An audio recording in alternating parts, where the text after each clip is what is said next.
Cette année, je me suis proposé pour être candidat au poste d'administrateur de notre caisse.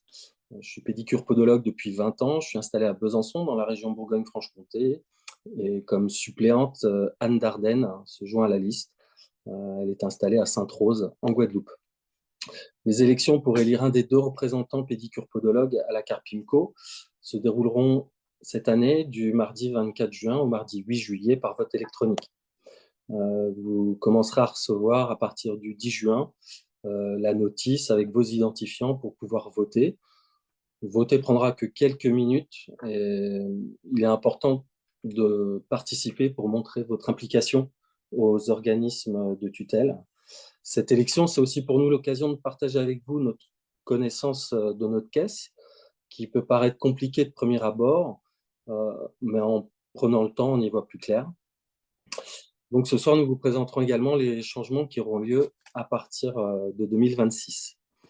Ce webinaire, c'est aussi, je l'espère, l'occasion de gagner votre confiance afin de voter pour ma candidature.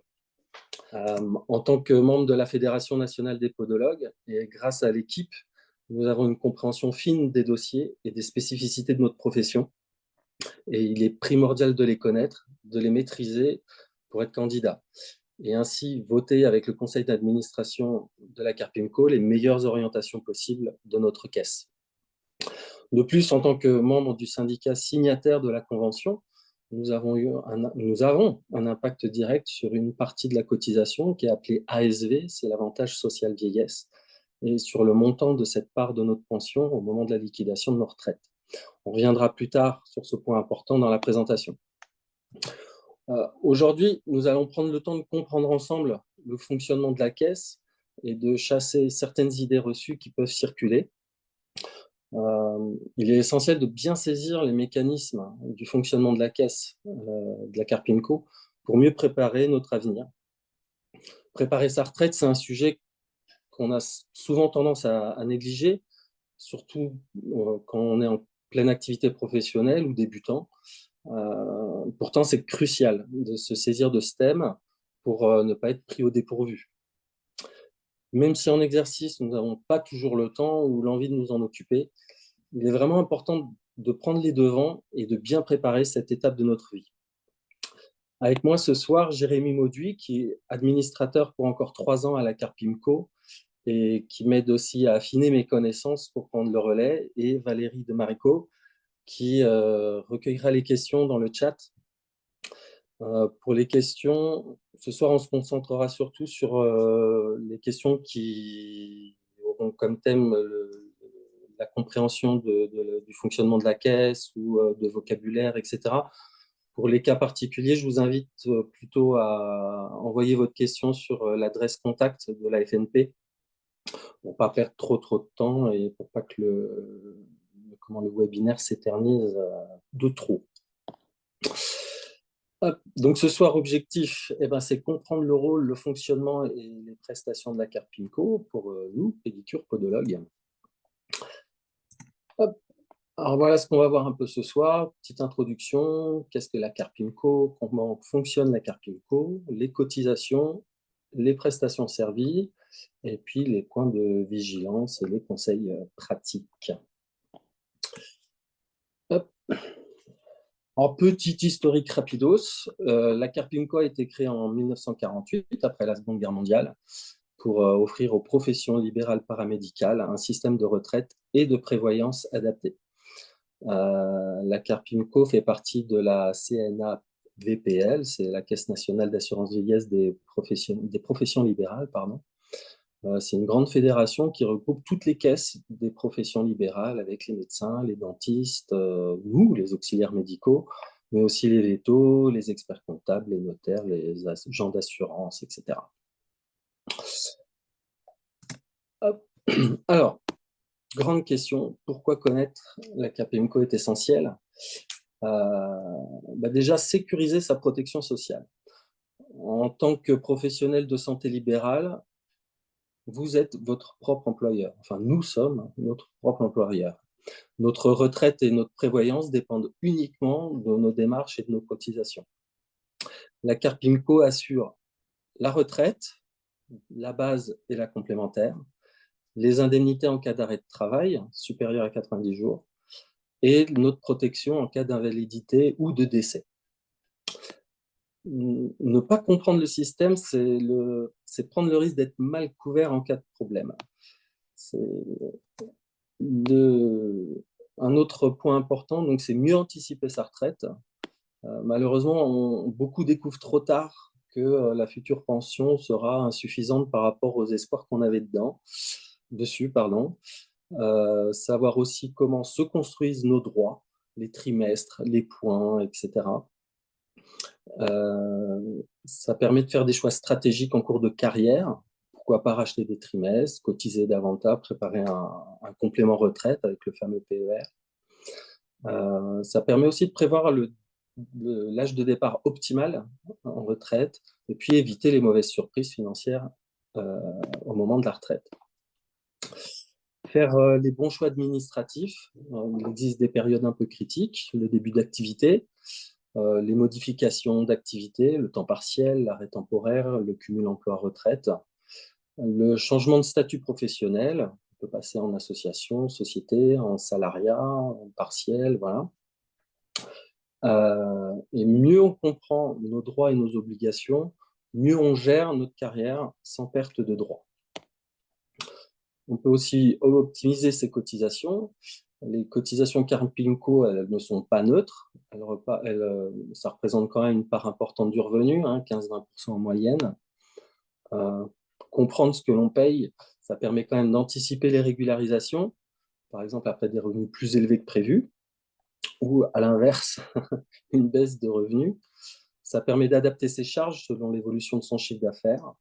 Ça permet également de défiscaliser certaines cotisations complémentaires, donc le fameux PER ou des contrats Madelin en général.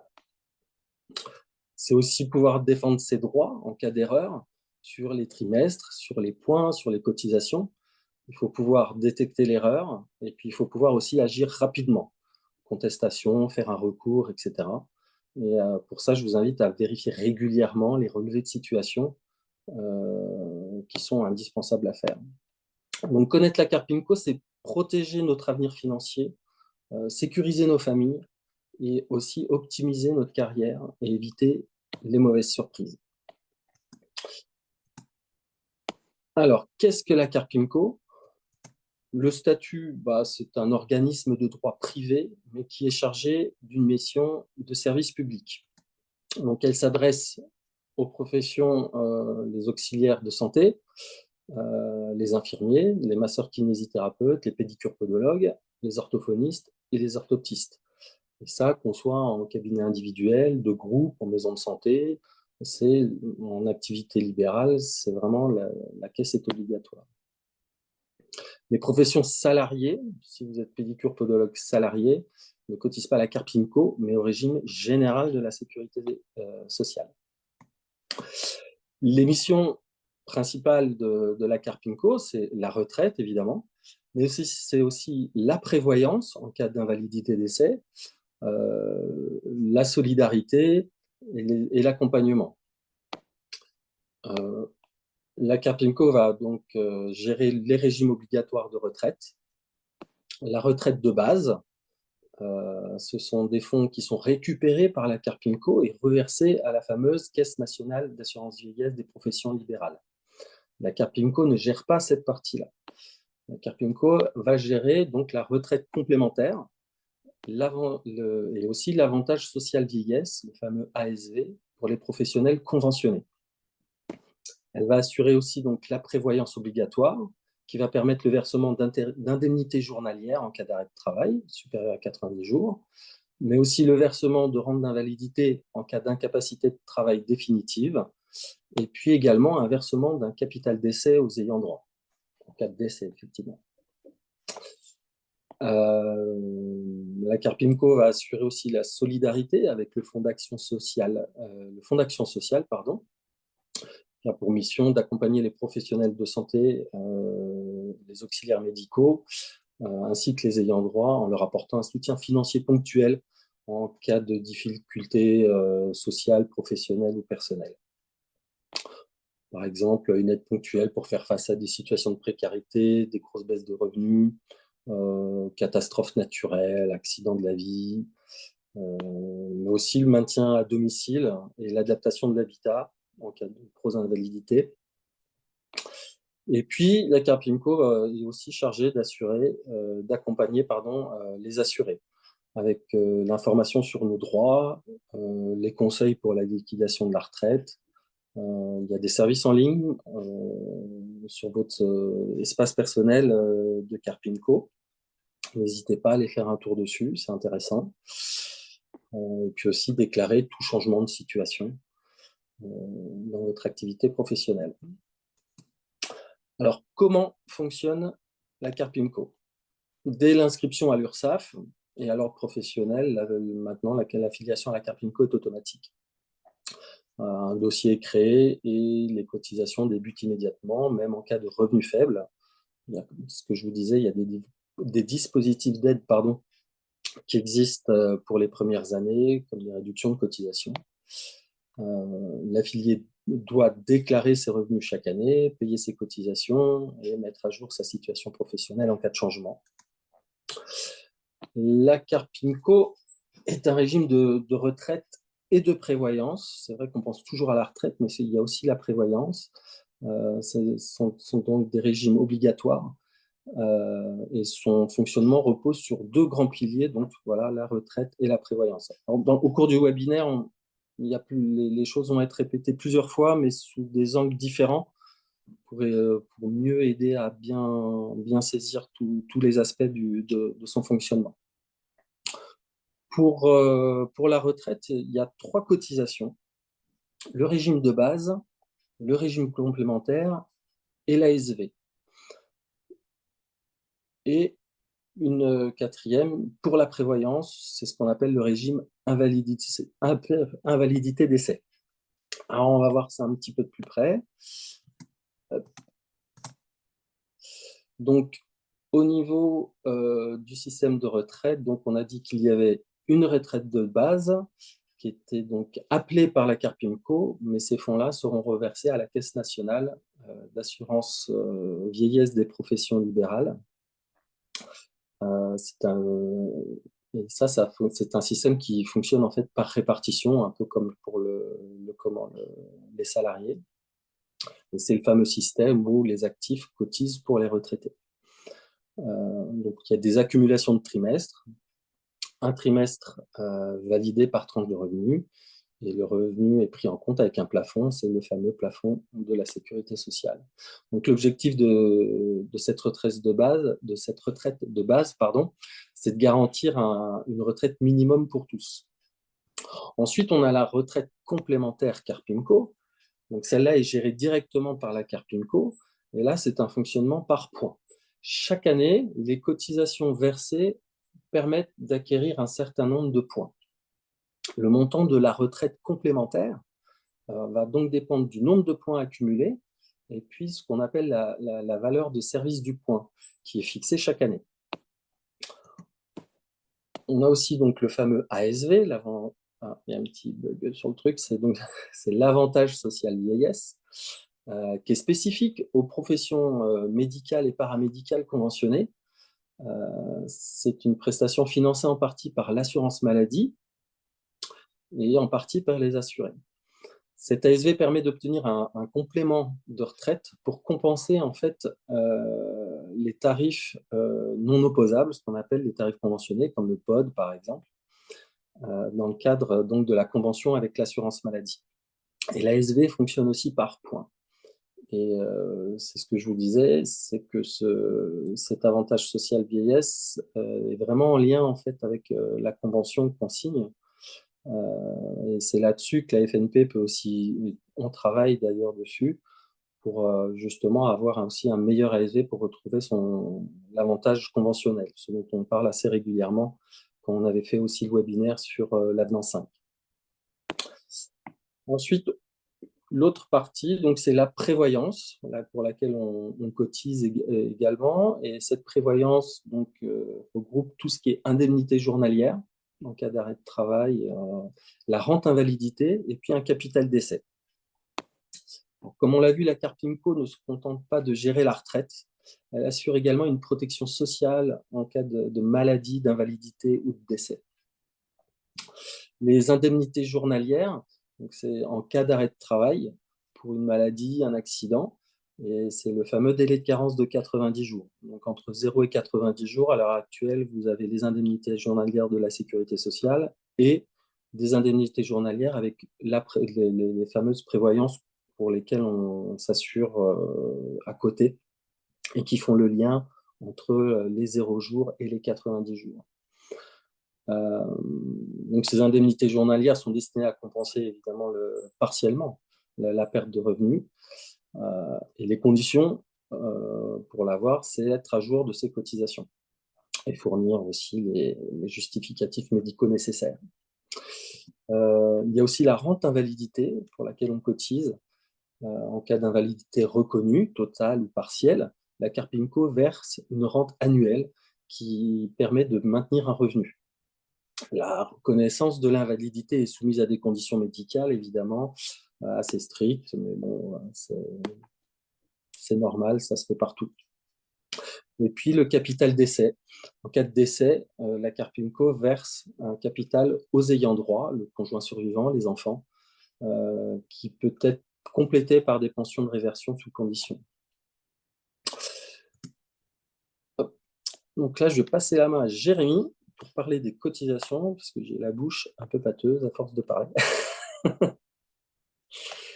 Et là, on va voir justement le détail des cotisations. Bonsoir à tous. Du coup, là, je vais vous parler un peu des cotisations et des potentiels, enfin, des perspectives d'évolution qui vont arriver en 2026. Donc, j'espère que vous m'entendez bien. Normalement, au test tout à l'heure, ça fonctionnait, Ronan valide de la tête. Donc quand on affilie avec Apimco, les cotisations sont obligatoires et permettent de financer la retraite de base, financer la retraite complémentaire, de participer, d'alimenter l'ASV pour les professionnels conventionnés. Et bien évidemment, ce qu'a dit tout à l'heure Ronan, la prévoyance, cette prévoyance obligatoire de la Carpinco. Et ce même versant qui s'appelle le RID, régime invalidité décès au niveau de la Carpinco, sert aussi à alimenter le fonds d'action sociale. Ces cotisations et ces prestations, elles sont du coup obligatoires. Elles ont un principe aussi important, c'est que pour pouvoir, toucher ces prestations, qu'elles soient prestations retraite, ces prestations d'invalidité décès ou d'indemnité journalière, il faut absolument être à jour de ces cotisations.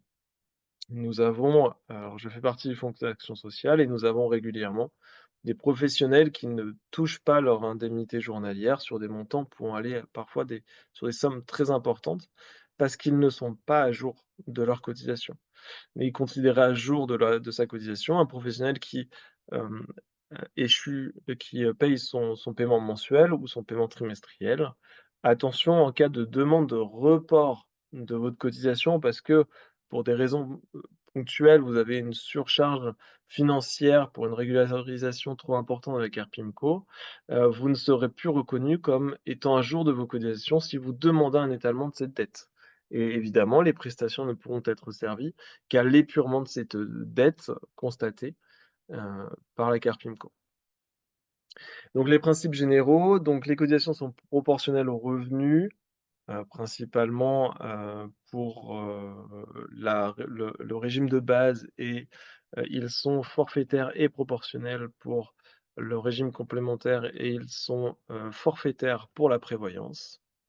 Ils sont appelés en 2 temps avec une provision qui est calculée sur l'année N-2, régularisée l'année, heu, d'après l'année N. Donc là, vous allez tous ou vous avez tous vous êtes en train de finir vos déclarations d'impôts. Les dates approchent, mais nous ne sommes pas encore en retard. Ça permettra d'alimenter du coup, le dossier et donc après la Carpimco à partir de fin juin, juillet, voire août, commencera à renvoyer les régularisations pour les fins d'année. Donc il y a différentes cotisations comme, ont été déjà dit plusieurs fois, retraite de base, retraite complémentaire, ASV, prévoyance. Donc proportionnel, forfaitaire et proportionnel aussi pour la SV et forfaitaire pour la prévoyance.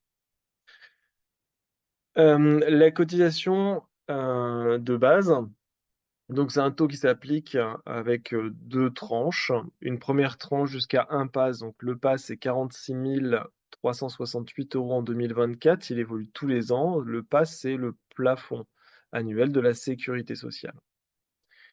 Donc ça permet d'acquérir des trimestres et des points pour, permettre d'avoir des droits à la retraite sur la réforme de base et la tranche 2 qui va jusqu'à 5 PASS, elle cotisera sur 1,87 à chaque fois, tout ça de son bénéfice. Donc c'est une retraite qui est, comme disait Renan, reversée, enfin retravaillée par la CNAVPL et sur lequel nous n'avons pas d'action directe. Nous avons une action mais indirecte. Là où nous avons de l'action et le rôle de l'administrateur de la Carpimco, c'est dans la retraite complémentaire, dans la retraite ASV, dans la prévoyance. La retraite complémentaire, c'est une cotisation forfaitaire de 2 013 € par an, et ça c'est évolutif, hein, ça évolue en fonction, de l'année, ça va toujours vers la croissance bien évidemment et ça permet d'acquérir 8 points par an. 3 plus une cotisation proportionnelle, donc de 3 du revenu de 25 000 € jusqu'à 237 000 €. Donc c'est, 0,4 PASS à peu près, je crois, jusqu'à 5 PASS. À l'heure d'aujourd'hui, la valeur d'achat du point, c'est 289 €. Donc ça veut dire que tous les 289 €, vous avez un point d'acquis et la valeur de service, elle est de 21,28 € par an. C'est-à-dire qu'en gros, ce point acquis à valeur de 289 € vous donnera une cotisation de retraite de 21 € par an, peu importe le temps de retraite que vous avez. Ce qui fait que, beaucoup de bruits disent que la Carpimco, c'est une retraite qui cotise, qui coûte cher. Finalement, c'est une retraite qui, pour, un point, va vous rapport acquis à 289 € vous servira à 21 € par an. Et ce qui fait qu'en 13 ans, vous avez récupéré votre cotisation retraite. Donc ça, c'est quelque chose qui est important. C'est un régime aujourd'hui qui, est en évolution puisque du coup, on n'était pas à 13 ans il y a quelques années. Effectivement, les régimes, les anciens qui sont partis à la retraite, quasiment en 5-6 ans avaient récupéré leur investissement. D'où, le fait qu'il y ait eu des augmentations, ces dernières années, au niveau de la cotisation de la Carpimco, au forfaitaire, pour essayer de rattraper un peu ce retard, puisque vous imaginez bien que normalement on vit plus de 13 ans à la retraite. Cotisation ASV, donc ça c'est la cotisation qui, est en lien avec, le statut de professionnel conventionné. Cette cotisation, elle est pareille, elle est forfaitaire et proportionnelle. Elle est payée aux 2 tiers par l'assurance maladie sur les revenus conventionnés. Les pédicures podologues, nous avons effectivement peu de revenus conventionnés. Cela dit, ça impactera que moyennement, en fait, cet ASV du fait que, il y a une part forfaitaire qui est quand même relativement importante. Donc la part proportionnelle, elle est beaucoup plus faible. Elle est sur 0,40 du revenu conventionné, donc en fait, la part conventionnelle est relativement faible. Cependant, l'objectif, de la Carpimco sur les années à venir, c'est d'essayer autant que possible d'améliorer cet ASV, pour, tous les professionnels, de la Carpimco et nous, on va défendre bien évidemment la particularité des pédicures podologues. Cette cotisation ASV, on veut qu'elle s'aligne aussi sur, d'autres professionnels de santé tels que les médecins qui ont une cotisation qui est bien différente de la nôtre. Pour l'ASV, la valeur d'acquisition du point, elle est de 27 €, la valeur de service est d'1,49 €. Là, il faut 18 ans pour avoir récupéré l'investissement. La cotisation prévoyance, invalidité décès. Cette cotisation, elle est forfaitaire, elle est obligatoire. Donc effectivement, quand vous prenez votre, relevé, de Carpimco, tout ne va pas sur la retraite. Il y a une part qui va sur cette cotisation de prévoyance, elle couvre les invalidités, donc courte et moyenne durée et longue durée. Elle couvre les indemnités journalières à partir du 91e jour et un capital décès pour les ayants droit. Alors, c'est capital décès, il est aussi différent. Il y a aussi la rente, éducation pour les enfants, s'il y a encore des enfants, en en âge de scolarité. Il y a aussi, donc comme je disais tout à l'heure, le fonds d'action sociale. Il y a beaucoup de choses comme ça qui sont, en fait, couvertes par cette cotisation de prévoyance qui est, de 1 000 €, un peu plus de 1 000 €. Elle subit aussi régulièrement des augmentations, bien évidemment, pour suivre, l'évolution. Heu J'insiste sur la nécessité, hein, d'avoir connaissance de toutes ces cotisations, d'avoir la connaissance d'être à jour de ces cotisations. Encore une fois, au Fonds d'action sociale, nous avons trop souvent des professionnels qui subissent, des malheurs dans leur vie et qui, se retrouvent encore plus dans le malheur du fait de ne pas bien être couverts par la retraite, par la Carpinco et souvent ce sont des professionnels qui n'ont pas aussi de prix de prévoyance à côté. Je vais vous parler rapidement, de la réforme, des qui va se passer en 2026, avec, la nouvelle, cotisation, qui sera faite, la réindexation de la CSG-CRDS, vers la Carpinco. Aujourd'hui, nous avons sur notre relevé de URSSAF, vous avez 2 lignes qui s'appellent CRG, CRDS, de cotisations. Ces cotisations, ce sont des cotisations URSSAF qui vont servir l'URSSAF. Ce sont des cotisations qui sont calculées sur un super brut, sur lequel effectivement on paye de l'impôt sur de l'impôt. La réforme des retraites nous a permis, de mettre un peu les pieds dans le plat et d'obtenir autre chose. On va avoir une évolution dans ce calcul, de la CGA-CRDS. On ne payera plus cette CSG-CRDS, mais il y aura une orientation de cet équivalent financier vers la Carpimco. C'était une condition de l'État pour pouvoir faire évoluer cette ligne. Donc nous aurons, non plus une ligne CSG-CRDS sur l'URSSAF, mais une ligne nouvelle ou l'orientation entre guillemets d'une somme financière au niveau de la Carpimco. La grosse chose qui change, c'est que, cette CSG-CRDS qui était, heu, à la, à l'URSSAF ne vous servait pas de droits. Là, cette cotisation ira à la Carpimco et vous servira des droits. Elle vous permettra d'avoir l'acquisition de points, d'avoir l'acquisition d'une retraite, ultérieure. Ça va permettre de travailler sur ce fameux «il reste 13 ans». Bah, en fait, il reste en 13 ans, on a récupéré son investissement entre guillemets, bah, ça va nous permettre de retourner à l'équilibre sur une espérance de vie normale et donc de maintenir, les retraites pour les professionnels de demain. Il va aussi y avoir une modification, on vous a parlé tout à l'heure de la cotisation aujourd'hui qui était forfaitaire et proportionnelle pour la retraite complémentaire, elle va passer en intégrale proportionnelle. Elle va se retrouver du coup différente pour les petits revenus, vont cotiser un peu moins. Attention, ils ont un peu moins de services de retraite et les gros revenus vont cotiser un peu plus, mais ils auront un meilleur service de retraite. Donc les gros revenus qui disent aujourd'hui: «Bah, malheureusement, on a une trop petite retraite», se retrouveront avec une retraite améliorée. La tutelle, parce que la Carpimco est quand même régie par une tutelle de l'État. La tutelle, par contre, a imposé, que, le ce seuil qu'il y ait un seuil minimum. C'est-à-dire que, on ne pourra pas être en deçà d'un certain seuil, donc ce sera un seuil plancher qui correspond, à 0,4 PASS, donc évolutif tous les ans, bien évidemment. Pourquoi ce seuil? C'est pour préserver les petits revenus d'une retraite convenable. C'est-à-dire que si on mettait pas ce seuil en place, on aurait pu avoir des professionnels qui cotisent très, très peu et qui se retrouvent à la retraite avec aucune part de cotisation Carpinco complémentaire, ce qui aurait fait des trop petites retraites et il est important de préserver l'équilibre des retraités.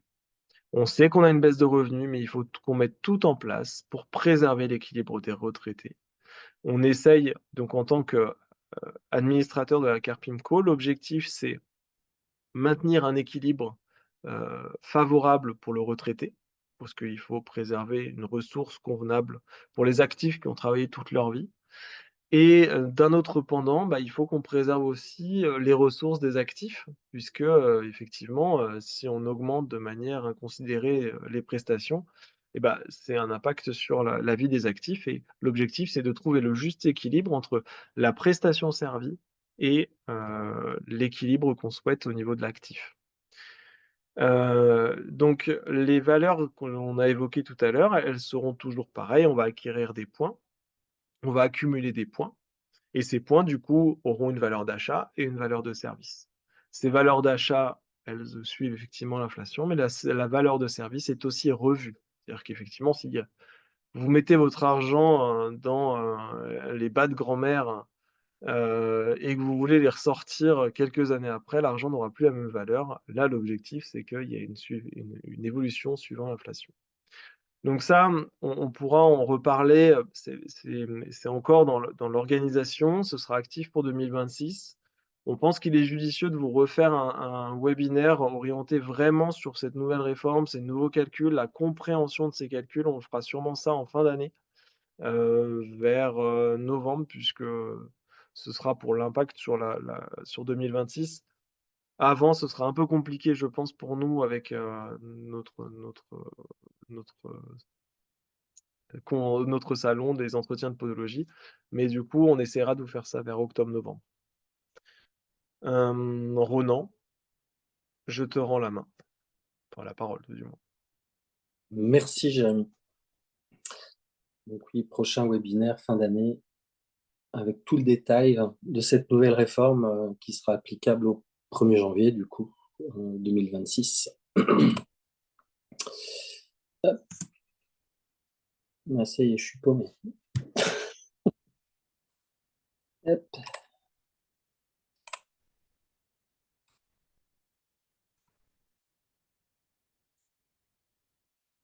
Ben oui, bien sûr. On est au début. Hop, voilà, on y retourne.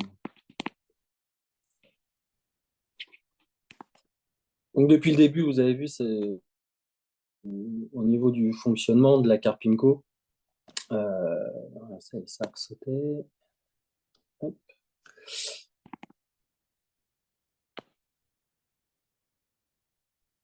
Voilà.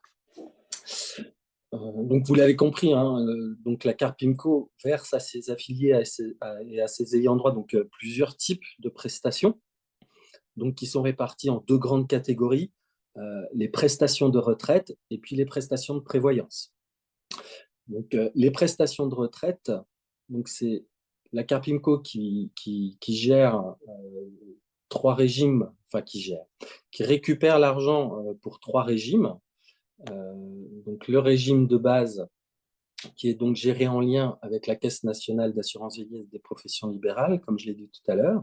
C'est un fonctionnement par un système de trimestre, à l'image du régime général des salariés, avec comme pour condition d'obtention, évidemment, avoir atteint l'âge légal de départ en retraite, et puis avoir validé un nombre suffisant de trimestres pour avoir le taux plein. Le calcul est basé sur les revenus professionnels, plafonné à un certain seuil, le PASS. Et voilà. Donc la retraite complémentaire, donc ça c'est spécifique de la Carpinco, c'est ce fameux fonctionnement par points. Donc chaque euro cotisé permet d'acquérir des points de retraite. Ces points sont convertis en pension au moment de la retraite. La retraite complémentaire représente souvent une part importante du revenu total des retraites pour les professions libérales. Donc, il y a le fameux ASV, donc l'avantage social vieillesse, donc destiné aux professionnels conventionnés, ceux qui ont signé la convention avec l'assurance maladie. Donc, on l'a vu, qui est partiellement financé par les cotisations des affiliés et en grande partie par l'assurance maladie. Il fonctionne également par points. Et donc, c'est une pension supplémentaire au moment de la retraite. Alors, attention, la SV peut subir des abattements aussi si l'activité libérale est interrompue avant un âge déterminé, comme pour le reste d'ailleurs. les autres cotisations, les autres prestations de retraite. Ensuite, donc l'autre grosse partie, c'est les prestations de prévoyance. Donc on bénéficie donc en cas d'aléa de prestations de prévoyance. Dedans, on aura donc les indemnités journalières, pardon, en cas d'arrêt de travail après un délai de carence de 90 jours pour maladie ou accident. Donc versement d'indemnités journalières pour compenser la perte de revenus. Le montant dépend du revenu du professionnel de santé. La durée maximale, c'est jusqu'à 3 ans d'indemnisation en continu. La rente d'invalidité, versée en cas d'invalidité du professionnel, permanente, partielle ou totale. Elle permet de compenser la perte de capacité de travail. Le montant est variable selon le taux d'invalidité. Et évidemment, donc on l'a dit aussi, le capital d'essai, un montant qui varie entre 8 000 à 12 000 euros selon les conditions. La possibilité pour les enfants mineurs ou qui poursuivent des études de bénéficier, donc on l'a dit, d'une rente éducation pour assurer une continuité de ressources. Quelques points de vigilance assez pratiques. On l'a dit, on le redit, pour pouvoir bénéficier de tous ces droits, que ce soit la retraite ou la prévoyance, on doit être à jour dans nos cotisations. Et on le redit, les personnes qui demandent un étalement de leur cotisation pour raison personnelle ne sont pas considérées à jour. Ils seront mis à jour seulement à l'épurement de la dette. Il faut aussi pouvoir et savoir anticiper sa retraite.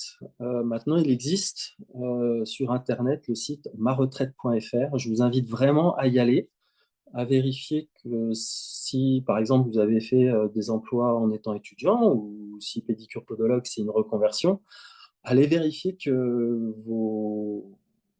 comment ça s'appelle, toutes les caisses sont bien prises en compte et que tous vos trimestres de travail sont bien pris en compte. Faites-le le plus tôt possible parce que c'est pas arrivé à la retraite, c'est compliqué parce que ça retarde la liquidation de la retraite et le moment où vous allez toucher vos premières pensions. Donc vraiment, maretraite.fr, allez faire un tour dessus, c'est bien fait, c'est assez rapide et ça donne déjà une petite idée de ce que vous allez toucher au moment de la retraite en plus. Justement, c'est peut-être l'occasion de souscrire éventuellement des contrats complémentaires de retraite privée cette fois-ci, type Madelin, PER, etc. Ou bien autre chose, hein, ça peut être aussi faire de l'immobilier, les assurances vie, etc. Il ne faut pas hésiter non plus en cas de problème à contacter la Carpimco, soit par votre espace personnel sur le site, soit directement en les appelant, même si des fois c'est un petit peu compliqué. Mais voilà. Bah, j'espère que ça a un petit peu débroussaillé les questions que vous aviez sur le fonctionnement de la caisse de retraite et aussi voilà, savoir pourquoi et à quoi vous cotisez. Parce que c'est vrai qu'on dit toujours la Carpimco, c'est que la retraite, mais j'espère que vous avez bien compris ce soir qu'il n'y avait pas seulement la retraite, il y avait aussi cette partie prévoyance dont on ne parle pas souvent, et puis cette fameuse retraite qui est en 3 piliers, le régime général, le régime complémentaire et l'assurance et l'ASV. Est-ce que Valérie, il y a des questions sur les points qu'on a abordés ce soir pour cela? Alors, bonsoir à tous. Pas tellement de questions. Je pense que ça a dû être très clair pour tout le monde. Il y a quand même une question sur le petit encart qu'a fait Jérémy. Une personne qui demande si elle a un revenu inférieur à 25 246 euros, ne paye pas le régime complémentaire, tout au moins la part proportionnelle, Non, j'imagine que c'est elle la paye question. effectivement pas la part proportionnelle, mais elle paye la part forfaitaire. Voilà. Elle rentre pas dans la tranche permettant d'acquérir des points complémentaires au-delà des 8 points de la part forfaitaire, mais la personne qui a un revenu inférieur à 25 246 € aura au moins, l'acquisition de 8 points par la cotisation forfaitaire obligatoire. Qui pour le coup, a quand même un ratio effectivement un coût important pour cette personne-là, puisqu'elle a un petit revenu et elle se retrouve avec une cotisation, forfaitaire assez importante. Alors, il y a une autre question qui est un peu plus personnelle. On avait dit pas de questions personnelles, mais bon, je sais pas, comme il y en a pas énormément, je sais pas si on la pose. Je suis en invalidité à 100% depuis décembre 2024. Dois-je continuer à l'URSSAF, cotiser à l'Orne et ne pas cesser mon activité afin de continuer de l'ASV? Je fais une déclaration DSI et non PAMC. Alors ça, c'est une question quand même très, alors plus que personnelle, parce que c'est vraiment un Ouais. cas très particulier. Le problème, c'est que si c'est en invalidité à 100 depuis décembre 2024, c'est que derrière, il y aura plus d'activité conventionnée, donc il y aura plus d'ASV. À un moment donné, l'invalidité, va y avoir une demande de reclassement qui devrait être faite par la CARPIMCO ou pas forcément de replacement si toutefois, l'âge ne permet pas d'y avoir. Puisque effectivement, la CARPIMCO peut aussi, on l'a pas évoqué, mais proposer un reclassement, des personnes en invalidité, donc ne pouvant plus exercer leur activité. Donc un reclassement accompagné ou pas, par des reprises d'études ou pas, mais passé un certain âge, il y a quand même une considération de la difficulté, de nos professions et d'avoir un reclassement et donc il y a pas de reclassement qui est proposé. Il y a un maintien, de l'invalidité et après un départ anticipé à l'âge de 63 ans. Et là, du coup, éventuellement, c'est une question assez technique et faut pas hésiter à envoyer, la question, sur contact. On se renseignera, de toutes les subtilités. Alors, une autre question. Pouvez-vous parler du rachat de trimestre? La grande question. Bah ça, c'est très... Quoi dire? Vous pouvez le faire. Ça va dépendre de chaque situation personnelle. Donc, ça va être difficile de faire enfin, donner une réponse, enfin, de dire il faut le faire ou il faut pas le faire. Euh, Si vous pouvez toujours vous renseigner déjà et vous pouvez demander à la Carpinco de vous faire un échange, enfin, comment ça s'appelle? Un, un état des lieux, si vous voulez, pour savoir combien ça va vous coûter, ce que vous pouvez racheter, etc. Après, à partir de là, une fois que vous avez ces informations-là, je vous invite quand même à aller voir, ou si vous n'en avez pas, c'est l'occasion aussi d'y aller, d'aller voir un assureur privé parce que selon la somme qui va vous être demandée pour faire des rachats de trimestre, ça peut être plus intéressant de le mettre, je ne sais pas, sur un PER et puis ce sera défiscalisé de vos revenus. Enfin voilà, là pour le coup, c'est difficile de faire une Alors réponse générale. je vais te compléter aussi Ronan. Faut savoir que ces rachats de trimestre, c'est en gros, vous devriez les faire en début de carrière quasiment puisque du Mm. coup, ils sont recalculés sur la cotisation que vous faites à l'instant où vous faites la demande. Donc généralement, c'est vrai qu'on le fait en fin de carrière, puisque du coup, c'est là où on a potentiellement plus de ressources. Mais évidemment, c'est compliqué en début de carrière et en fin de carrière, c'est un impact assez important puisque du coup, les sommes demandées peuvent être assez, faramineuses. Mais voilà, ça encore une fois, c'est des choses qui, sont, la CARPIMCO, c'est quand même une caisse qui est à la fois un contexte générique, cotisation de points, prestations ou prestations, d'invalidité décès. Par contre, chaque cas est spécifique et effectivement, comme a dit Ronan, faut demander à la CARPIMCO combien on peut valoir racheter les trimestres. Est-ce que ça me fera partir plus tôt ou pas? Est-ce que ça me permettra d'avoir une meilleure retraite? Autre question. Pouvez-vous parler des congés maternité et si le nombre d'enfants impacte l'âge de départ?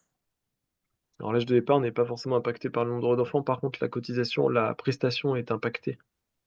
Enfin, il y a eu une réforme, hein, l'année dernière, donc qui a touché les indemnités, journalières et qui a, touché aussi ça et qui a rajouté, en fait, une majoration pour le troisième enfant. Je vais défiler parce que j'ai vu une question aussi. Peut-on toucher la retraite et continuer à travailler toujours au Mm. cabinet? Donc ça fait partie aussi des choses de la réforme des retraites. qui effectivement, nous permet, dorénavant de faire ce qu'on appelle du cumul emploi-retraite. Alors c'était possible avant, je fasse pas d'erreur dans mon langage, mais c'était possible avant, on a toujours pu faire, depuis quelque temps, faire du cumul emploi-retraite. Cela dit, la réforme, des retraites récentes, nous permet d'avoir une double solde de retraite. C'est-à-dire que vous partez à la retraite avec votre premier solde, vous continuez à travailler en touchant votre retraite et en étant en cumul emploi-retraite.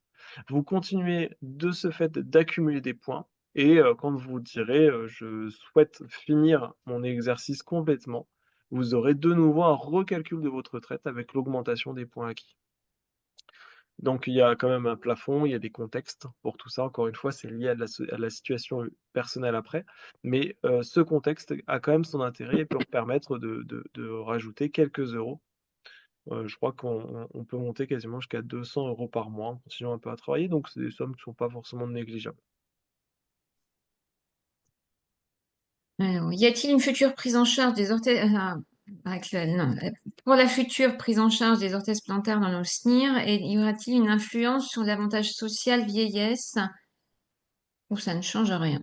Bah si, il y aura un impact puisqu'en fait, du coup, la base, en fait, l'assurance, l'ASV est calculée, sur le revenu conventionné. Ce revenu conventionné, c'est quoi? C'est le SNIR.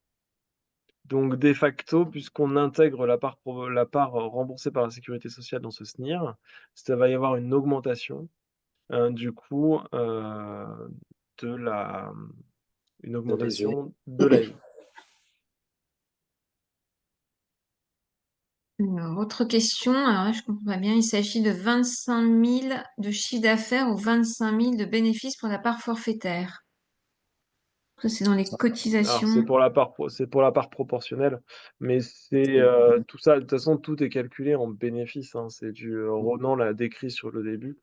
On parle de bénéfices, on parlera toujours de bénéfices, hein. C'est le calcul, on est sur la part, taxable, en fait. Je reviens juste sur la question d'avant, sur l'histoire des semelles dans le SNIR. C'est pour ça que il y avait eu des remarques qui disaient ouais, bah, de toute façon, ça va être 28,86 € par paire de semelles qui vont être dans le SNIR, ça ne va pas changer grand-chose.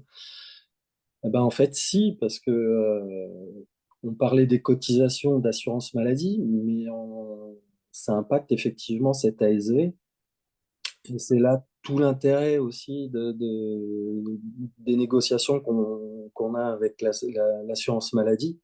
C'est que le but du jeu, c'est si on a des revenus conventionnés, en contrepartie, nous, on veut des avantages.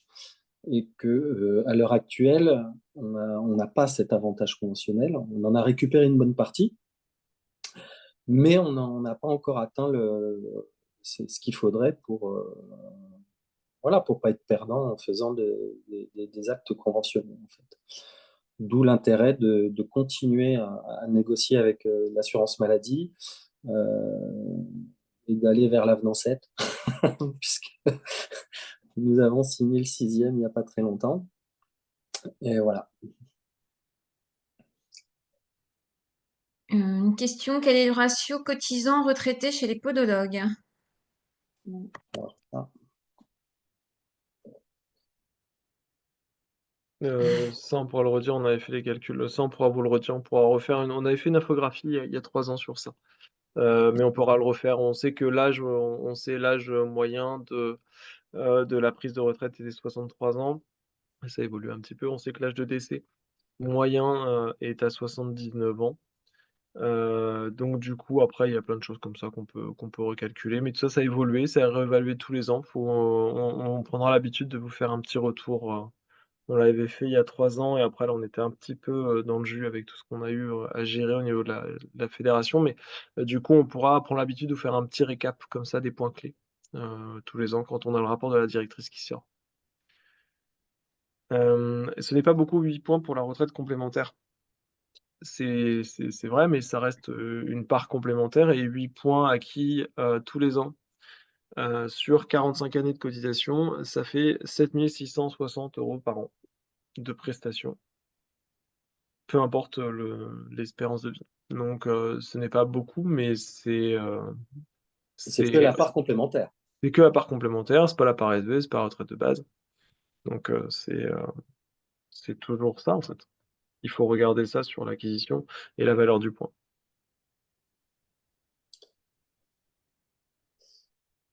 Pour la question, la CEPAM du Finistère m'a remboursé ma cotisation ASV 2021 sans explication. Non, je ne sais pas pourquoi.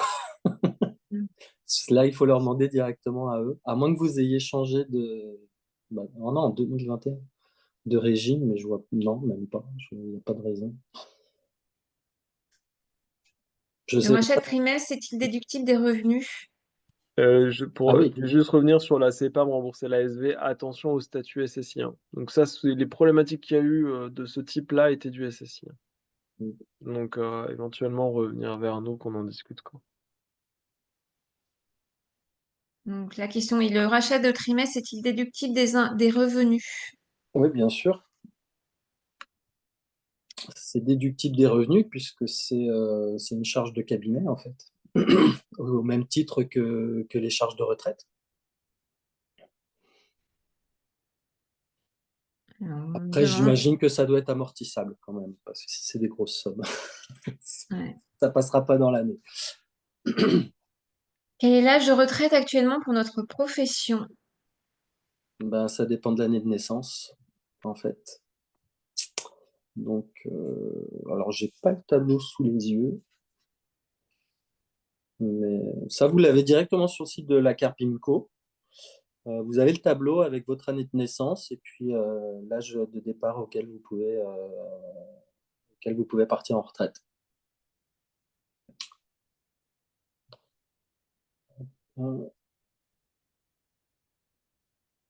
Alors, question sur le RSI. Si on est conventionné mais cotisant à RSI, a-t-on l'ASV? Oui, parce que vous êtes conventionné. Le RSI, enfin, c'est plus RSI, c'est SSI. Ouais, RSI, ouais. C'est, ça, c'est un régime d'assurance maladie. C'est, donc, normalement, en étant au SSI et conventionné, vous avez ASV, effectivement. Mais par contre, comme en fait, jusqu'à présent, quand vous faisiez votre déclaration sociale, euh, vous aviez le SNIR. Et en fait, au SSI, ils n'avaient pas accès au SNIR, je crois. C'était cette partie-là qui faisait quelques bugs, mais il me semble que maintenant c'est corrigé. Mais il peut rester quelques bugs. Par contre, effectivement, s'il y a des courriers bizarres, ce qui est sûr, c'est qu'il faut, comme par exemple la CEPAM qui a remboursé la l'ASV, il faut contacter la CEPAM pour savoir pourquoi. Et puis, une fois que vous avez le pourquoi, là, revenez vers nous et puis on verra si on peut faire quelque chose selon leur réponse, en fait, tout simplement. Alors, je vais reprendre juste 3 secondes sur la cartographie des professionnels à la Carpimco. Hop, je sais pas si Ronan, je vais te piquer ton partage d'écran. Bah, vas-y. Du coup, là, vous voyez normalement le tableau. Ça doit vous dire des choses. C'est quelque chose qu'on avait partagé à l'époque sur l'âge moyen d'affiliation, donc 24 ans en moyenne. Donc ça, c'est les pédicures podologues, hein. Tout ça, c'est des statistiques qu'on peut récupérer. Les infirmiers, c'est beaucoup plus tard, parce que c'est une carrière souvent initialement au niveau des salariats, au niveau des hôpitaux ou autres.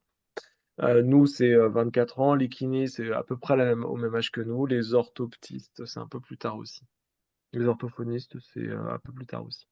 L'âge moyen. Parce que du coup, il y en a qui ont d'abord une carrière salariée avant d'avoir une carrière libérale et une autre activité avec ses spécificités, fait que nous nous lançons quasiment tous dans l'activité libérale immédiatement. Donc les revenus moyens des podologues déclarés à la Carpimco, c'était 29 000 euros donc en 2019, 24 000 euros en 2020. Donc attention, hein, ça s'est fait en 2022, hein. L'âge de liquidation, donc l'âge où on demande la retraite. 64 ans, 56,56 chez les femmes, 65,51 chez les hommes, l'âge moyen de 64,78. Donc la fameuse réforme qui demandait un départ d'âge à la retraite à 65 ans, en fait, avait très peu d'impact, puisqu'en fait, on partait déjà à ces âges-là.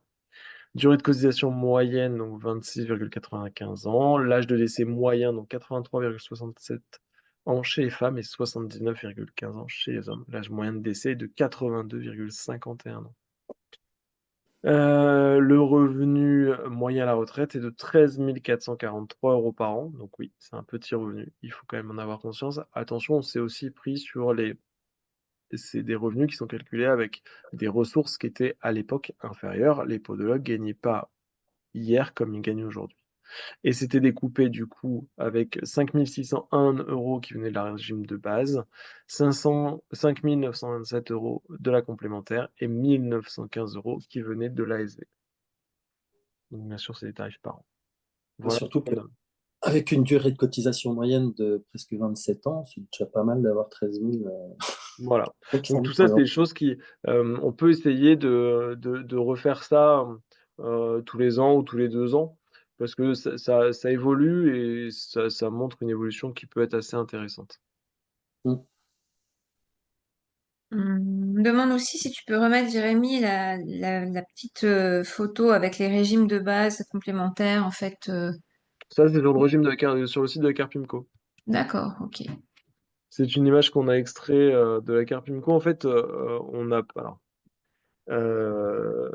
n'a rien inventé. On va pas. Notre objectif, nous, c'était pas de créer, c'était d'éclaircir des choses qui existent. Je peux vous repartager. Alors que je reprenne ça. Voilà, Ronan l'a remis, mais en gros, ça, c'est le site de la Carpimco. Vous avez dessus. Ah non, ça, je veux pas. Vous avez dessus, effectivement, le régime, les régimes de base, le régime complémentaire, la SV, l'invalidité d'essai. D'accord? Donc là, Question sur la retraite de base est-elle calculée sur les 25 dernières années? Non, c'est une accumulation de points, hein. C'est de l'achat de points. C'est des validations de trimestre, mais avec des achats de points. Donc on n'a pas les 25 meilleures années, on n'est pas dans les salariés. La réforme 2026 sera-t-elle avantageuse ou pas pour ceux qui n'ont pas leur trimestre et déjà 65 ans? Faut-il prendre sa retraite avant 2026 ou après? C'est une réforme de cotisation. La réforme qui devait passer sur les âges de départ, etc., est déjà passée. Donc là, du coup, toutes les réponses, elles sont données sur le site maretraite.fr, sur la Carpimco, etc. La réforme de 2026, c'est une réforme de cotisation.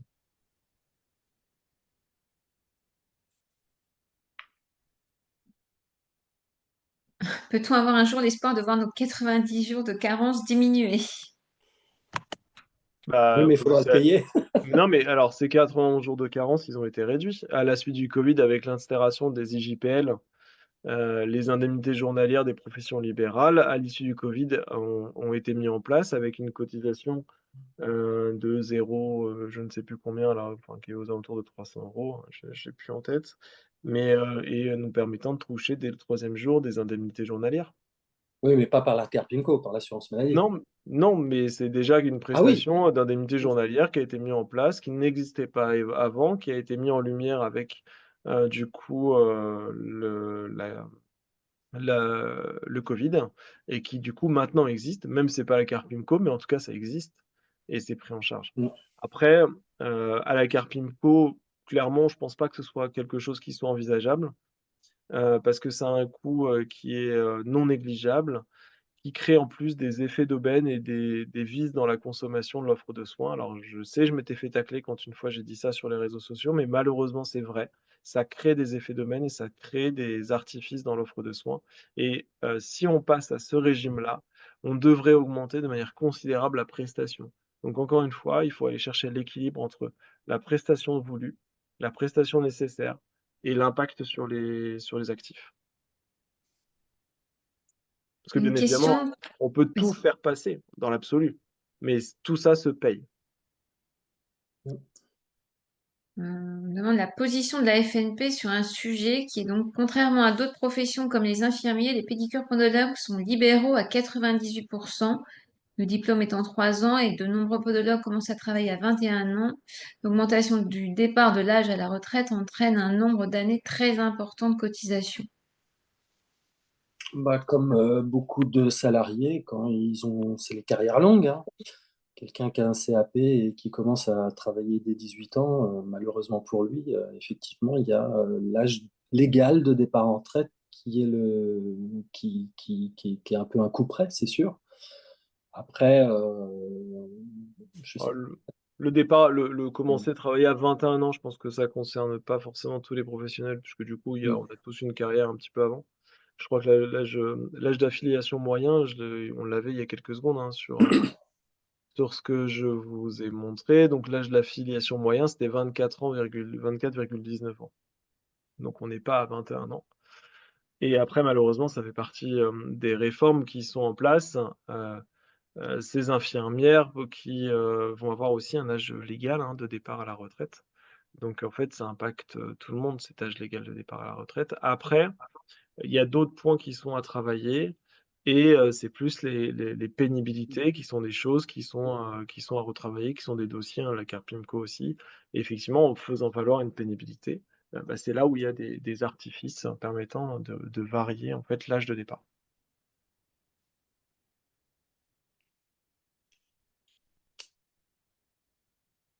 Alors, il faudrait travailler jusqu'à 67 ans, autrement on décote si on arrête avant, du coup. Bah ça, c'est parce que c'est quelqu'un qui a commencé à cotiser tard, parce que normalement c'est 65 ans. Moi, je suis en carrière longue, hein, effectivement, donc j'ai pas forcément les mêmes l'exemple parfait, hein, parce que moi, dès 18 ans, j'ai travaillé, donc j'ai toujours cotisé, j'ai une carrière longue. Mais effectivement, après, ceux qui ont eu, comme, par contre, comme on disait tout à l'heure, des cumul d'emplois ou des orientations de vie un peu différentes au départ, bah, tout ça, ça a un impact. Malheureusement, c'est une réforme nationale et qui s'applique à tout professionnel. Et il ne faut pas oublier de vérifier qu'effectivement, ces premières années de cotisation à d'autres caisses ont bien été prises en compte. Donc, vérifiez bien maretraite.fr, j'insiste, c'est important, mais vérifiez bien que vous avez voilà, vos trimestres validés avec vos anciens emplois, parce que du coup, il est encore temps d'aller récupérer auprès de l'employeur si jamais il manque des trucs ou vous avez encore le bulletin de salaire d'un autre métier. C'est le moment de. Faut pas traîner pour mettre à jour sa carrière, en fait, comme disent souvent les organismes de retraite, pour reconstituer sa carrière. Voilà, c'est le terme que je cherchais. Le capital décès est versé en cas de décès uniquement pendant l'activité ou aussi en retraite.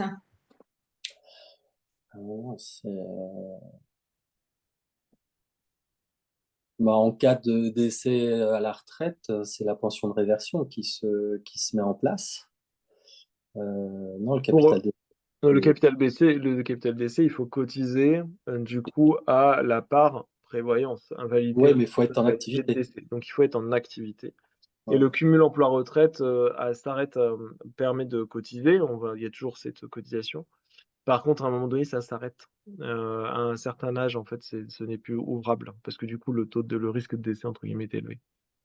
J'ai vu une question passer sur les enfants, 3 enfants élevés ou non. Et effectivement, c'est 3 enfants nés. En fait, c'est 3 enfants apparaissant sur le livret de famille. Donc effectivement, alors là, il y a des détails assez subtils dans ces moments entre guillemets graves de la vie et c'est le livret de famille qui fait foi et il me semble que même des enfants morts-nés apparaissent sur le livret de famille. Alors là, c'est vraiment une subtilité qui est parfois délicate, mais normalement, c'est le livret de famille en fait qui fait foi. Une question sur les cotisations URSSAF vont diminuer si on n'a plus CSG et CRDS, bien sûr. Alors, de facto, la Ouais. cotisation URSSAF va diminuer, mais la cotisation CARPIMCO va augmenter. Donc, l'enveloppe sociale, ce qu'on va appeler l'enveloppe sociale, c'est votre cotisation URSSAF complétée de votre cotisation CARPIMCO, sera identique. Par contre, la cotisation URSSAF va diminuer au profit de la CARPIMCO. Et les cotisations CSG-RDS qui n'apportaient pas de cotisation retraite, bah, du fait du passage dans la cotisation retraite, en fait, c'est une somme qui va rapporter des points pour la retraite, en fait. Une liquidation de la retraite à taux plein est-elle bien à 67 ans, même si on a débuté son activité dès l'âge de 20 ans? 20 ans? Bah non, c'est avant. Bah là, pareil, c'est le tableau qui sera sur le site de la Carpinco, mais pour une personne qui a commencé à 20 ans, bah, ça dépend de l'âge de la date de naissance, en fait.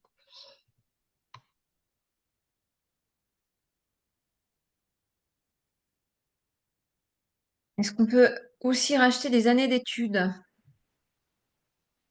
Oui, Et euh, c'est toujours possible parce il, qu'apparemment, dans la il- question, c'est pas clair. il me semble que si. Mais pareil, c'est vraiment un calcul à faire, hein.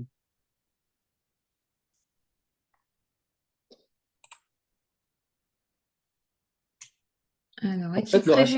le Vas-y. rachat de trimestre, je crois pas on peut pas racheter l'intégralité des années d'études. Ça doit être 1 ou 2 ans maximum, il me semble. Je crois que c'est 2 ans maximum.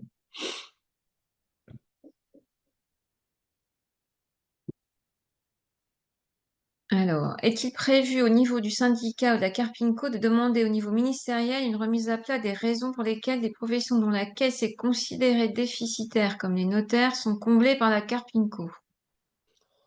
Ça, c'est des trucs qui ont eu lieu il y a, je sais pas si j'étais né. C'est un peu, bah oui, mais ça, c'est un peu le système français, c'est-à-dire, on va toujours piquer des sous là où il y en a pour pour les caisses qui n'en ont pas. Ce qui est sûr, c'est que pour l'instant, enfin, pour avoir demandé, oui, c'est des trucs qui datent il y a beaucoup d'années et que maintenant, ça n'est pas du tout d'actualité, en tout cas. Non, non, la Carpinco, les fonds de la Carpinco sont des fonds propres de la caisse et qui servent à la caisse. Mm. A-t-on le droit à la retraite progressive?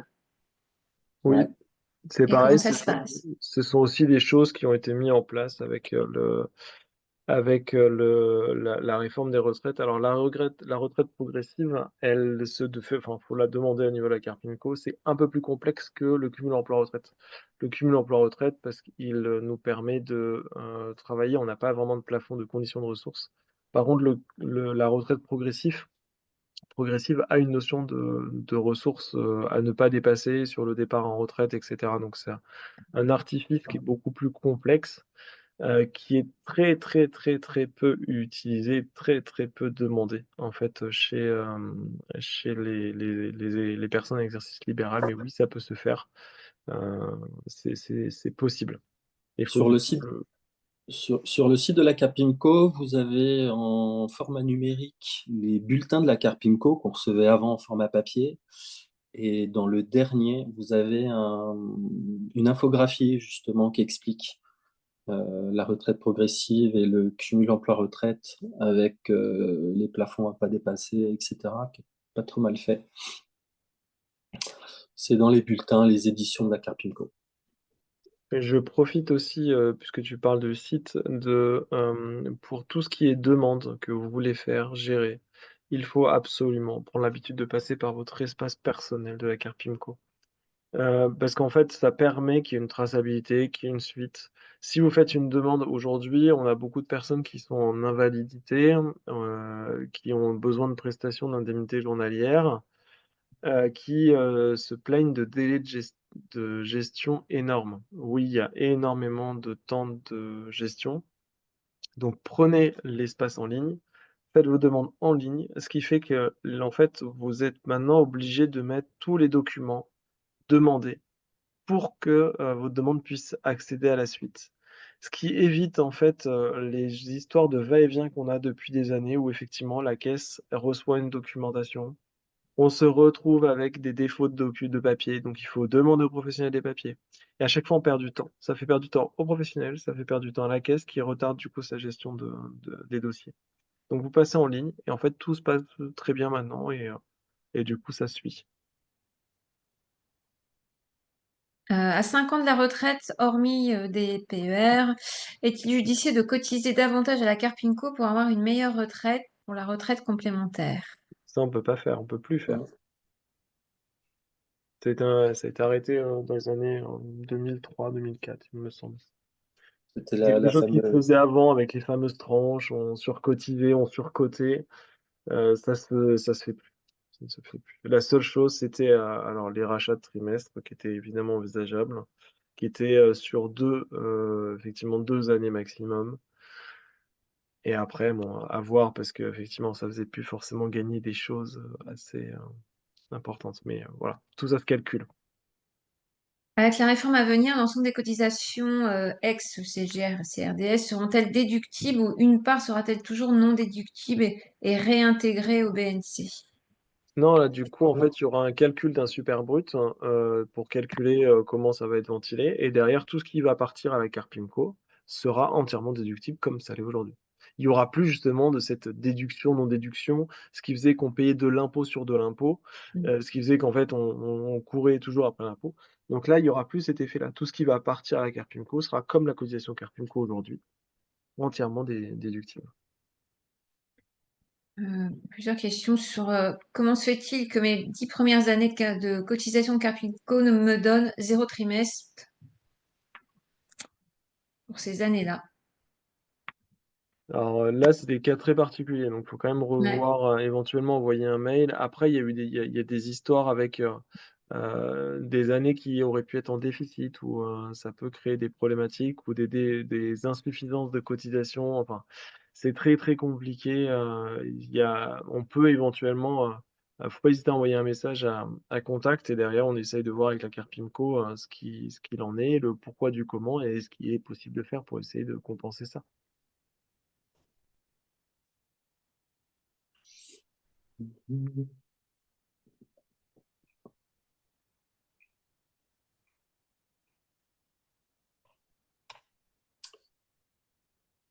Il y a plusieurs questions, mais qui ont déjà été traitées, hein.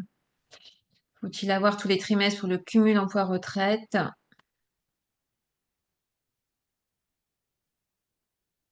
Et attribution de 8 trimestres par enfant. Toujours valable, ça? 8 trimestres par enfant. Oui. Je vais reprendre ce truc-là parce que là, je sais pas de quoi elle parle. Par contre, le manque d'enfants, le manque d'enfants, il manque un enfant dans les détails. En fait, l'idéal, c'est d'essayer de mettre régulièrement à jour votre situation sociale au niveau de la Carpinco.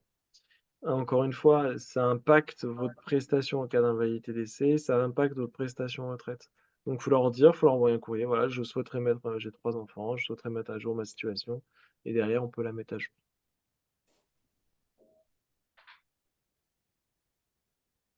Ah bah, j'en vois une sur les élections que j'avais pas vu.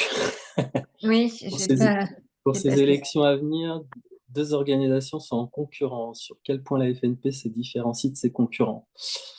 Euh, Alors, pour information, pour l'instant, la commission électorale ne s'est pas réunie. On ne sait pas qui sera derrière, en fait, qui y aura en élection. Nous, on a fait une candidature, on ne sait pas qui a fait des candidatures, on ne sait pas si les candidatures sont toutes validées ou pas. Et Ce qui est après, certain après, c'est que voilà, ma candidature, moi, je la pose sur le fait que on est une équipe, on connaît les spécificités des dossiers le dossier de la Carpinco, les spécificités de notre métier, et particulièrement, c'est sur la SV. Le fait d'être à la FNP, le syndicat signataire de la convention, nous permet d'avoir une marge de manœuvre, ou en tout cas de négociation avec l'assurance maladie sur ce fameux ASV. Et ça nous permet justement d'avoir voilà, un pied dans chaque organisation, et la Carpinco et l'assurance maladie. Donc ça, c'est vraiment le point. et après, l'autre point qui est important aussi, c'est notre interaction dans les Ah oui. situations pluriprofessionnelles. Mm. Encore une fois, vous avez vu tout à l'heure que nous avons 2 postes, les kinés en ont 6, les infirmières en ont 8. Si on est en opposition, si on est en opposition sur ces grosses, «structures» entre guillemets, de facto, rien ne pourra être passé et il faut avoir une discussion ouverte, intelligente et nous avons un échange très très intéressant avec, ces grosses instances. Donc, ça, c'est vraiment aussi, l'effet, fort de la FNP, c'est son échange pluripro avec les autres structures.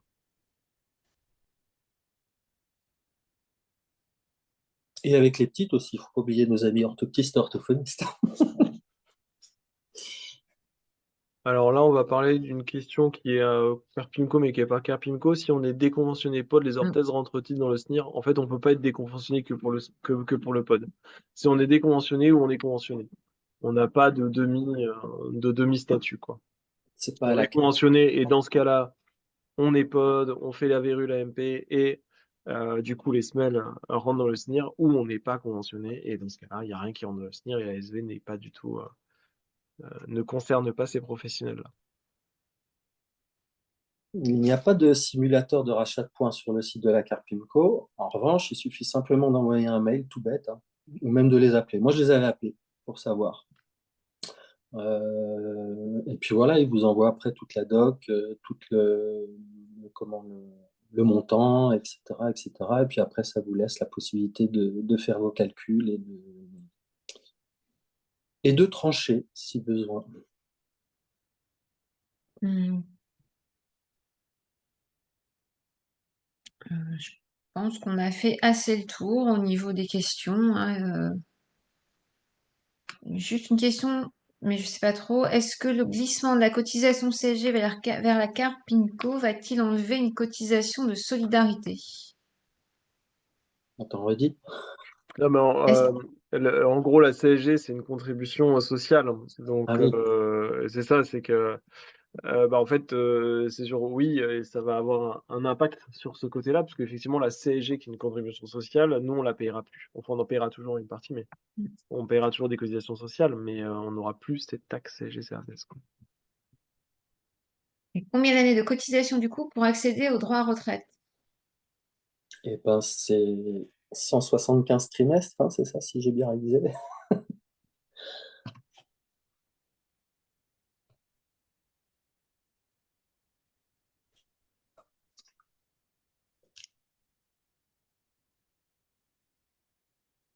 Hum.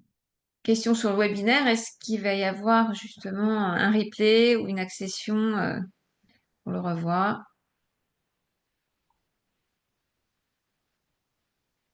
Ouais, la question, ça va être quand, en fait? Parce que là, on est un peu sous l'eau. Et après, il faut dérocher la vidéo. Donc, oui, mais je sais pas quand. Peut-être pas tout de suite, parce que j'ai pas trop le temps de m'en occuper pour l'instant.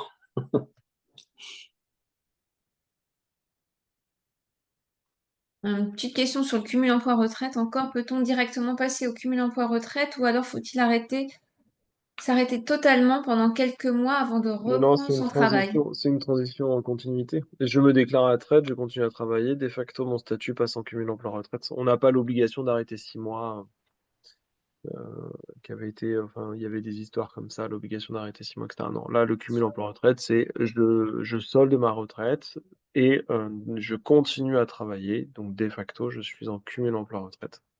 Avec maintenant la double, encore une fois, la double solde de cette retraite.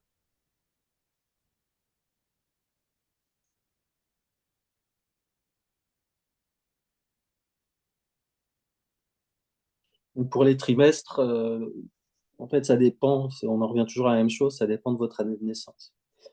Donc, ça va de 166 trimestres à 172. Donc, pareil, vous trouverez ça sur le site de la Carpinco. Il y a le tableau.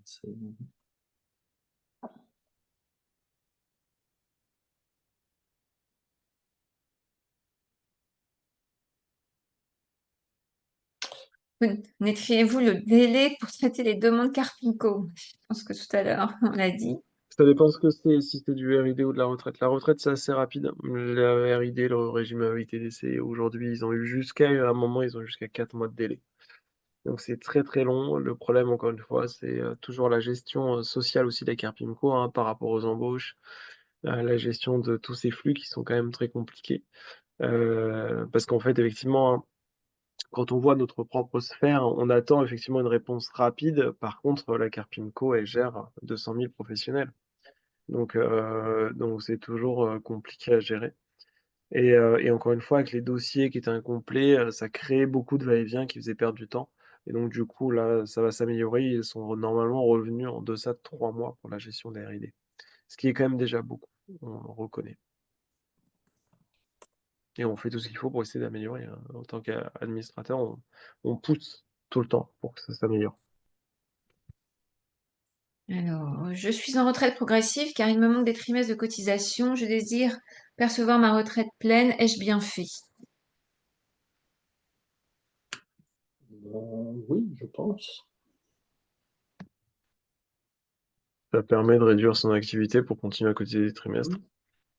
Après, tout ça, encore une fois, c'est des calculs qui sont personnels parce qu'entre la retraite progressive et se dire, bah, en fait, je cotise, je pars en cumul emploi-retraite. En fait, tout ça, c'est vraiment des situations qui sont hyper personnelles. Donc après, on peut échanger, on peut travailler dessus. Éventuellement, le comptable peut aider, même la Carpimco, hein, ils peuvent aider là-dessus, hein. Ils sont assez ouverts à l'échange. Alors, redemande le site internet à consulter pour la retraite. Bah, Mon site, retraite.fr, ou un truc comme ça. Maretraite.fr. c'est Ouais, il y a maretraite.fr. même une application. Ouais, c'est très bien fait et c'est assez rapide en plus. Comparativement à un salarié d'entreprise, est-ce que ma retraite Carpinco est avantageuse? En termes de cotisation, prestations, oui. Après, si on regarde ce qu'on a derrière, pas forcément, on va dire qu'on a une prestation qui passe, c'est ce qu'on a vu tout à l'heure. Mais à côté de ce qui a été cotisé, bah, en même temps, on cotise pas tant que ça, hein. On cotise pas tant que ça. Faut avoir conscience de ça. Il y a une réitération de questions. Alors, si on parle de 175 trimestres de cotisation, je ne comprends pas pourquoi il est noté 26,95 années sur le tableau de tout à l'heure. Alors déjà, il faut comprendre, enfin, on peut avoir des métiers avant d'être pédicure-podologue ou après, hein. On peut se dire à 45 ans, j'en ai marre d'être pédicure-podologue et je vais faire un autre métier. Et du coup, on va accumuler une partie de la retraite Carpinco et puis une partie de la retraite d'une autre caisse, la GIR Carco par exemple, selon selon votre métier. C'est des moyennes, hein, donc effectivement, des fois il y a des choses un peu comme ça. Mais Et je rappelle que ce document a été fait en 2022 sur les chiffres de 2020 et qu'ils sont avant une réforme des retraites, etc., etc. Donc en fait, tout ça, c'est des choses qui bougent tout le temps en fait. Donc il y a plein de facteurs qui sont combinés. Et après, il y a des personnes qui n'auront pas le taux plein, parce qu'ils n'auront pas cotisé le nombre de trimestres, qui vont décider de partir plus tôt. Et c'est leur choix aussi de se dire, bah moi, pour avoir 100 balles de plus par mois, je préfère m'arrêter maintenant. Donc en fait, tout ça, c'est plein de paramètres qui sont à prendre en considération. Donc c'est pas parce qu'on dit que les gens ont cotisé 26 ans, effectivement, qu'ils partent à taux plein. Ça peut être un choix de ne pas partir à taux plein. Et puis, vous avez des gens qui sortent du système de cotisation parce qu'ils décèdent aussi. Parce que malheureusement, nous avons des actifs qui décèdent. Et ben, ceux-là, ce sont aussi des gens qui réduisent considérablement ou pas le nombre d'années de cotisation. Quand on cesse son activité, on touche sa première retraite combien de temps après? Si c'est anticipé, c'est rapide, hein. Si c'est anticipé que en amont de l'âge de départ en retraite, on a bien signalé à la Carpimco, mis en place la démarche, fait son compte retraite, a été chercher tous les documents. Généralement, on va pas dire le mois suivant parce qu'il peut y avoir des bugs, mais entre 2 à 3 mois maximum, la prestation elle est servie, hein. ça s'anticipe une retraite, ça C'est c'est ça. un mot quand même qu'il faut bien garder en tête et pas en retraite. Euh, je pense qu'un an avant le départ en retraite, je pense que ça serait pas mal de contacter déjà la Carpinco pour dire, voilà, dans un an, je vais partir en retraite, je voudrais commencer à boucler le dossier, etc. Et ça permet de faire la passation le plus sereinement possible, je pense. Et oui, c'est sûr que si on dit, bon, bah, je pars en retraite demain, je veux ma prestation, c'est pas possible. Encore une fois, hein. Nombre de cotisations, puis on est dans l'administratif français. Oui, pour le site internet, c'est inforetraite.fr, oui. Ok. Mais il y a une application qui existe aussi. Au final, en fonction du montant important ou pas du BNC lors des trimestres sont validés. Alors pour la question là, y aura-t-il une grande différence du montant de retraite au final en fonction du nombre important ou pas de BNC lorsque les trimestres sont validés? Ça impacte, mais ça impactera plus demain. Puisque du coup, aujourd'hui, on a encore une part forfaitaire qui est très importante. La cotisation proportionnelle est que 3%, etc. pour l'acquisition des points à une valeur de 289 euros. Enfin voilà, ce qu'on a expliqué tout à l'heure. Demain, on va rentrer tout en proportionnel. Donc, plus le BNC sera grand, certes, la cotisation sera importante, on est d'accord, mais par contre, plus l'écart sera important. Donc, les gros revenus auront moins de pertes, entre guillemets, proportionnelles à la retraite.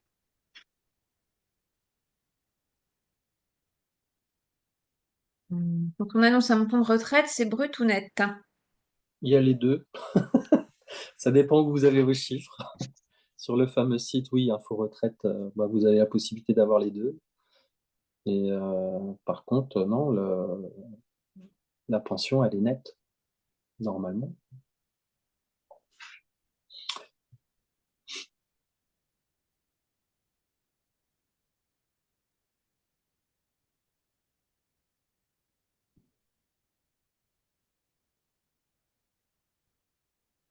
L'action sociale de la Carpinco, très concrètement, dans quel cas intervient-elle? Alors, le fonds d'action sociale, elle intervient dans plusieurs domaines. Alors déjà, vous avez il y a du secours directeur qui arrive à la Carpimco. Ça, c'est quand il y a des grosses problématiques sur des sommes inférieures à 1000 euros en aide, telles qu'il y a eu sur les inondations, etc. Il y a eu quelques secours directeurs qui ont été accordés en ce type. Sinon, le fonds d'action sociale, il aide beaucoup. Alors, on a beaucoup de demandes sur des profils différents. Il y a deux types de profils, il y a les actifs et les retraités. On va avoir les retraités qui vont demander de l'aide financière parce que ils ont une petite pension et ils ont des gros imprévus financiers. Donc le fonds d'action sociale aide aussi en partie les retraités. Le fonds d'action sociale aide aussi les actifs avec un professionnel qui peut, pour des raisons personnelles, avoir une situation financière très difficile avec se retrouver dans des difficultés pour subvenir à ses besoins. Et bah, du coup, le fonds d'action sociale est là pour aider. Donc, c'est un dossier qui se remplit, qui demande de détailler les ressources qu'on a, les dépenses qu'on a, la problématique qu'on a, la situation sociale qu'on a. Et derrière, bah, du coup, ça permet aux membres de l'action sociale de pouvoir déterminer si effectivement ou pas on aide et à hauteur de combien par rapport à la demande. C'est une commission qui voit de plus en plus de personnes, ce qui malheureusement est pas forcément top, mais ce que ça veut dire qu'il y a quand même des précarités sociales qui sont installées sur les retraités aussi, sur certains actifs. Après, voilà, c'est un fonds d'action sociale qui fonctionne bien et qui ne, pour autant, n'est pas dans le rouge, voilà, sur des dépenses à outre mesure. C'est aussi le fonds d'action sociale qui gère les prestations d'aide ménagère qui sont, indexées sur le régime de base, mais du coup, c'est, le fonds d'action sociale qui détermine ou pas, l'attribution des aides ménagères ou pas. Bon, là, c'est pas des paramètres, très difficiles, hein, il y a très peu de refus là-dessus. C'est le fonds d'action sociale qui va dire, où on va avoir des gens, par exemple, je parlais de reclassement, pour quelqu'un qui est en invalidité, qui va dire: «Bah, voilà, moi, je suis en invalidité ou, j'ai des difficultés à exercer mon métier, je souhaite me reclasser. Est-ce que vous pouvez m'aider en fait à financer ma formation puisque j'ai pas suffisamment de ressources et cetera?» Donc c'est des choses qu'on peut faire aussi.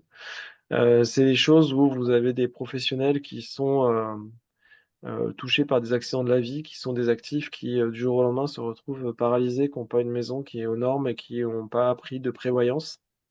Bah, le fonds d'action sociale parfois peut aider à, dans une enveloppe budgétaire contrainte bien évidemment, mais peut aider de quelques euros à aménager l'habitat. Pour que la personne en situation de handicap puisse rester chez elle et puis, avoir, ce qu'il faut pour subvenir à ses propres besoins en termes de structure de vie et voilà, c'est tout ce que fait, cette commission de fonds d'action sociale.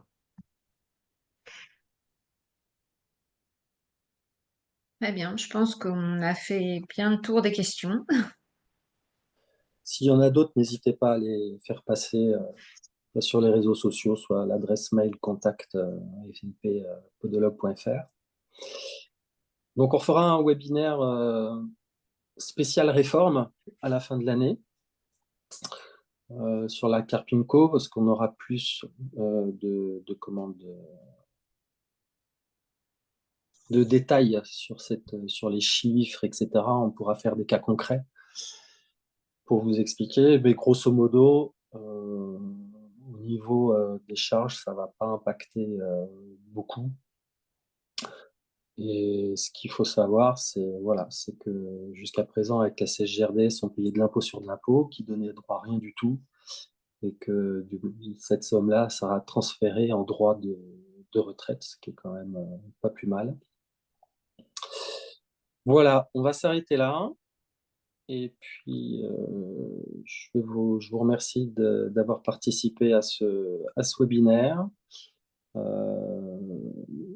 Pour le replay, comme je vous dis, je crois qu'on est tous un peu dans le jus en ce moment. C'est le printemps et voilà. Les délais d'attente s'allongent. Pour mettre une vidéo, il faut un peu de temps pour dérocher, reprendre la vidéo, etc. Donc, ça le sera, mais je ne sais pas quand exactement. Et puis, voilà. Merci Valérie, merci Jérémy.